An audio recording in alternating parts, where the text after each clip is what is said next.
So very good morning. आज अपन इस lecture में बात करने वाले हैं आपकी यूरिया साइकिल के बारे में। आप सबको पता है अपना एमएससी सेमेस्टर का कंप्लीट सीरीज चल रही है, उसके अंदर अपन बायोकेमिस्ट्री में बात करेंगे आपका यूरिया साइकिल।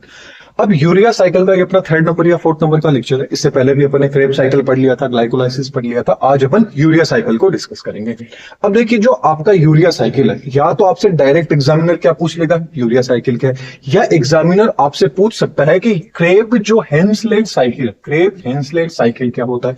क्योंकि यूरिया साइकिल को दो साइंटिस्ट ने मिलकर क्या है इसको डिस्कवर किया था, क्रेब्स एंड हेंसलेट थे। इसलिए उनके सम्मान में क्या दे दिया गया, यूरिया साइकिल को क्या बोल दिया जाता है, क्रेब एंड हेंसलेट साइकिल बोल दिया जाता है, या इसको ऑर्निथिन साइकिल बोल दिया जाता है। क्या बोल दिया जाता है, ऑर्निथिन साइकिल बोल दिया जाता है। क्यों? क्योंकि इसमें लास्ट प्रोडक्ट क्या होता है, ऑर्निथिन बोलते हैं, लास्ट या फर्स्ट प्रोडक्ट आप जो भी बोल सकते हैं। तो क्या होता है, इसमें ऑर्निथिन प्रेजेंट रहता है, इसलिए इसको ऑर्निथिन साइकिल भी बोला जाता है। कैसे बोला जाता है, क्यों बोला जाता है, आगे अपन डिस्कस कर लेंगे। तो देखिए, यहां अपन को जो यूरिया साइकिल है ये कहां पे होता है, तो यूरिया साइकिल की लोकेशन क्या होती है, आपकी लीवर के अंदर। मतलब ये सिंथेसाइज कहां पे होता है, आपके लीवर के अंदर होता है। तो ये चीज आपको याद रखनी है। एंड इसके अलावा थोड़ा सा मैं बता देता हूं कि हाँ, सिर्फ आपको समझना है, इसके जो कंप्लीट नोट्स रहेंगे वो नोट्स आपको टेलीग्राम पे मिल जाएंगे। बाई चांस आपके पास टेलीग्राम नहीं है तो व्हाट्सएप ले लीजिए, इंस्टाग्राम ले लीजिए, इन सब के ऊपर भी आपको मिल जाएंगे इसके नोट्स। तो उन सबकी लिंक डिस्क्रिप्शन बॉक्स में नीचे, एंड कोई भी डाउट हो तो आप उन पे पूछ सकते हैं। तो सबकी लिंक और डिस्क्रिप्शन बॉक्स में, वहां से इजीली आप देख लीजिए। आप चलिए बात करते हैं यूरिया साइकिल की।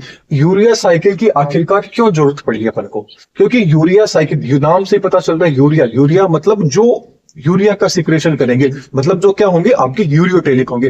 यूरियोटेलिक का मतलब हो गया जो कौन से होंगे, टेरिस्टेरियल एनवायरनमेंट में रहते हैं, वो क्या करते हैं, यूरिया का सिक्रेशन करते हैं। तो यूरिया का सिक्रेशन कर रहे हैं तो वो क्या है, सारे के सारे यूरियोटेलिक है। मतलब यूरिया साइकिल उन्हीं में देखने को मिलेगा जो टेरिस्टेरियल एलिमेंट होते हैं। अब ऐसी क्या जरूरत आन पड़ी कि भाई यूरिया साइकिल की जरूरत पड़ी, तो जो आपको पता है कि जो अमोनिया होता है, वो अमोनिया क्या होता है, बहुत ही ज्यादा टॉक्सिक होता है। अब अमोनिया एसिड कहां से प्राप्त होता है, अपन ने बात की थी कि जो आपका आपने देखा होता प्रोटीन सिंथेसिस की जो कंप्लीट प्रोसेस चलती है, उसके अंदर जो अमाइनो एसिड है, उन अमाइनो एसिड का क्या होता है, डीएमिनेशन होता है, और उसका जो साइड प्रोडक्ट निकलता है वो क्या होता है, आपका अमोनिया होता है। अब ये अमोनिया क्या है कि बहुत ही हाईली टॉक्सिक, अपने शरीर के लिए भी क्या है, थोड़ा सा क्या है, हार्मफुल है।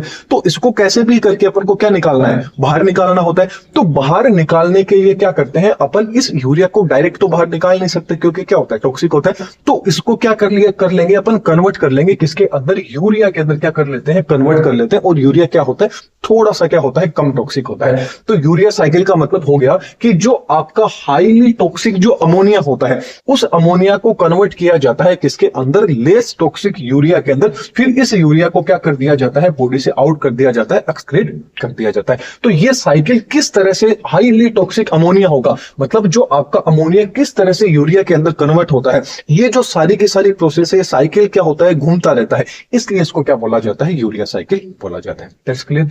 तो जो आपका यूरिया साइकिल होगा, अभी अपन ने बात की थी कि वो सिंथेसाइज कहां पे होगा, आपके लीवर के अंदर। कहां पे होगा, आपके लीवर के अंदर होगा। फिर क्या करेगी, जो आपकी किडनी होगी वो इसको क्या करेगी, ट्रांसपोर्ट करेगी। क्या करेगी, किडनी फिर इसको ट्रांसपोर्ट करेगी, और फिर क्या कर देगी, किडनी ट्रांसपोर्ट करते हुए उसको कहां पे छोड़ देगी, आपके एक्सक्रीट कर देगी यूरिया के फॉर्म में। कि मतलब जो आपका यूरिया साइकिल होता है, ये साइकिल कहां चलता है, आपके लीवर के अंदर चलता है। एंड फिर किडनी के द्वारा क्या कर दिया जाता है, इसको यूरिया के फॉर्म में क्या कर दिया जाता है, बाहर निकाल दिया जाता है। अब ये जो पूरी की पूरी जो प्रोसेस होती है, ये कितने स्टेप में होती है, 5 स्टेप के अंदर कंप्लीट होती है। कितने स्टेप के अंदर, 5 स्टेप के अंदर। लेकिन जो स्टार्टिंग के 2 स्टेप होते हैं, या स्टार्टिंग के जो 2 एंजाइम, वो प्रोसेस तो कहां चलती है, आपकी माइटोकॉन्ड्रिया। कहां चलती है, माइटोकॉन्ड्रिया में चलती है। एंड बाकी की जो 3 बच गई वो कहां चलती है, साइटोसोल के अंदर चलती है। मतलब यहां तक की जो इस तरह की, ये यहां तक की जो प्रोसेस है, ये तो आपके ऊपर वाले तो कहां चलेगी, आपकी माइटोकॉन्ड्रिया में चलेगी। एंड अब ये जो नीचे की जो 3 स्टेप बच गई, ये 3 स्टेप आपकी कहां चलेगी, साइटोसोल में चलेगी। कहां चलेगी, साइटोसोल में। तो आपको याद रखना है कि ऊपर वाली तो माइटोकॉन्ड्रिया में चल रही है, और नीचे वाली कहां चल रही है, आपके साइटोसोल के अंदर चल रही है। And very very important point है, वो आप देख लीजिए कि यूरिया होता है वो एंड प्रोडक्ट होता है, यूरिया लास्ट प्रोडक्ट होता है किसका, मेटाबॉलिज्म, जो आपकी प्रोटीन मेटाबॉलिज्म होती है, बोले तो जो अमीनो एसिड जो मेटाबॉलिज्म होती है, उसका जो एंड प्रोडक्ट होता है वो आपका कौन सा होता है, यूरिया होता है। अब यहाँ पे क्या होता है, एक सप्लीमेंट की जरूरत पड़ती है जिसका नाम क्या होता है, कार्बन डाइऑक्साइड। अब जो आपका कार्बन डाइऑक्साइड होती है, CO2 होती है, एंड आपकी जो अमोनिया होती है, ये दोनों मिलके किसका फॉर्मेशन करती है, कार्बोमाइल फॉस्फेट का। किसका फॉर्मेशन करती है, कार्बोमाइल फॉस्फेट का। अब अमोनिया कहां से आया, अभी मैंने आपको बताया था कि अमोनिया कहां से आया है, कि जब प्रोटीन सिंथेसिस की प्रोसेस चल रही है, मेटाबॉलिज्म की जो प्रोसेस चल रही है, उसके डीएमिनेशन से अपन को क्या मिला है, अमोनिया मिला है। अब अमोनिया एंड कार्बन डाइऑक्साइड दोनों मिलके किस में कन्वर्ट हो जाएगी, कार्बोमाइल फॉस्फेट में। वहां पे एक एंजाइम की जरूरत पड़ेगी और उस एंजाइम का नाम क्या रहेगा, carbamoyl phosphate synthetase first. Synthetase का मतलब यहाँ पे क्या हो रहा है, फॉस्फेट, मतलब कार्बोमाइल फॉस्फेट का क्या हो रहा है, यहाँ फॉर्मेशन हो रहा है। अब जो ऑर्निथिन होगा, ये ऑर्निथिन क्या है, पहले से ही क्या है, आपके साइटोसोल में प्रेजेंट है। सीधी सी बात है कि साइकिल के रूप में घूम रही है, तो वापस लास्ट में क्या बनना है, ऑर्निथिन बनना है। तो वो ऑर्निथिन वापस साइकिल में एंट्री मतलब भाग ले लेगा। तो ऑर्निथिन पहले से ही क्या है, आपके साइटोसोल के अंदर प्रेजेंट है। अब जो ऑर्निथिन होगा, ये ऑर्निथिन क्या होगा, जो आपके कार्बोमाइल जो फॉस्फेट है, इन ये दोनों क्या होंगे, आपस में मिलेंगे और मिलके किस में कन्वर्ट हो जाएंगे, सिट्रुलिन। किसके में कन्वर्ट हो जाएंगे, किसका फॉर्मेशन कर लेंगे, सिट्रुलिन। और यहाँ पे जिस एंजाइम की रिक्वायरमेंट रहेगी वो कौन सा रहेगा, ऑर्निथिन ट्रांस कार्बोमाइलेज। कौन सा रहेगा, ऑर्निथिन ट्रांस कार्बोमाइलेज रहेगा। अब जो आपका सिट्रुलिन होगा, इस सिट्रुलिन के साथ में क्या होगा, जो आपका एस्पर्टेट क्या है, आपका अमाइनो एसिड क्या है, जो आपका एस्पर्टेट अमाइनो एसिड होगा, उसके साथ में जो सिट्रुलिन होगा, ये सिट्रुलिन बनके किसके अंदर कन्वर्ट हो जाएगा, आर्जिनोसक्सिनेट।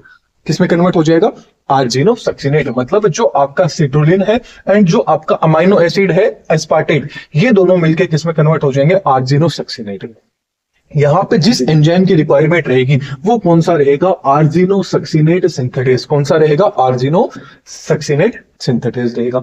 अब जो आपका आर्जिनोसक्सिनेट था, ये आर्जिनोसक्सिनेट क्या करेगा, आगे जाके दो प्रोडक्ट्स के अंदर टूट जाएगा, दो पार्ट्स के अंदर टूट जाएगा। एक तो क्या बना लेगा, आर्जिनिन में कन्वर्ट हो जाएगा, दूसरा किसमें हो जाएगा, आपकी फ्यूमरेट में कन्वर्ट हो जाएगा। किसमें हो जाएगा, एक तो आर्जिनेट में, एक फ्यूमरेट में। अब ये जिस एंजाइम के द्वारा होंगे, वो यहाँ एंजाइम कौन सा रोल प्लेगा, आर्जिनोसक्सिनेज। कौन सा होगा, आर्जिनोसक्सिनेज, या अपन डायरेक्ट सक्सिनेज भी बोल सकते हैं। इसके अलावा अब जो आपका आर्जिनिन था ना, ये आर्जिनिन आगे जाके फर्दर क्या होगा, दो पार्ट्स में डिवाइडेड हो जाएगा। एक तो आपका यूरिया का फॉर्मेशन कर देगा, एक क्या हो जाएगा, आपका ऑर्निथिन में कन्वर्ट हो जाएगा। जिस एंजाइम की रिक्वायरमेंट रहेगी, जरूरत रहेगी, वो कौन सा होगा, आर्जिनेज। वो कौन सा रहेगा, आर्जिनेज रहेगा। एंड ये आपका क्या हो जाता है, यूरिया का क्या हो जाता है, यहाँ पे फॉर्मेशन हो जाता है। मतलब यूरिया का क्या हो गया, फॉर्मेशन। कितने स्टेप के अंदर, 5 स्टेप में।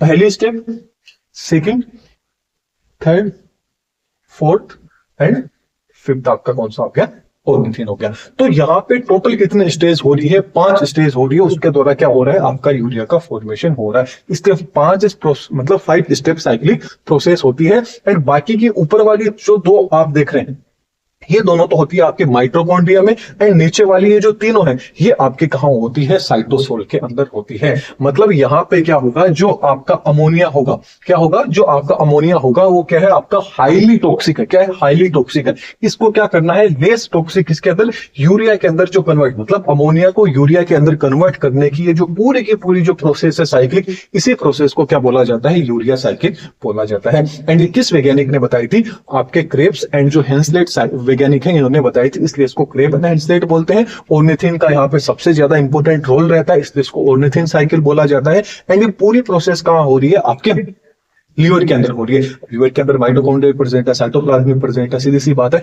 तो बाकी की जो स्टार्टिंग की 2 प्रोसेस है, ये लीवर के अंदर जो माइटोकॉन्ड्रिया उसमें हो रही है, बाकी की लीवर के अंदर जो साइटोसोल लीवर का, उसके अंदर बाकी की 3 स्टेप है, ये कंप्लीट हो रही है। आई होप आपको लेक्चर समझ में आ गया होगा कि यूरिया साइकिल कैसा है लगा आपको। कमेंट बॉक्स में जरूर बताइएगा। फिर भी कोई डाउट रहता है तो कमेंट सेक्शन में पूछ सकते हैं। पर अपन कंप्लीट आपकी जो एमएसटी के, आपके एमएससी जूलॉजी के जितने भी सेमेस्टर है, सारे सेमेस्टर को कंप्लीट करेंगे। पहले अपन ने बायोकेमिस्ट्री लिए, क्योंकि काफी लोगों की कमेंट तक बायोकेमिस्ट्री को पहले स्टार्ट कीजिए। बाकी 1 by 1 सारे के सारे आपको लेक्चर भी मिल जाएंगे, नोट्स भी मिल जाएंगे, सारी चीज आपको टेलीग्राम पे मिल जाएगी। और कोई भी चीज, कोई भी डाउट हो और बाकी के नोट्स चाहिए तो आपकी सबकी लिंक डिस्क्रिप्शन बॉक्स में, इंस्टाग्राम हुआ, व्हाट्सएप हुआ एंड आपका टेलीग्राम हुआ। तो चलिए नेक्स्ट लेक्चर में फिर मिलेंगे। Thank you.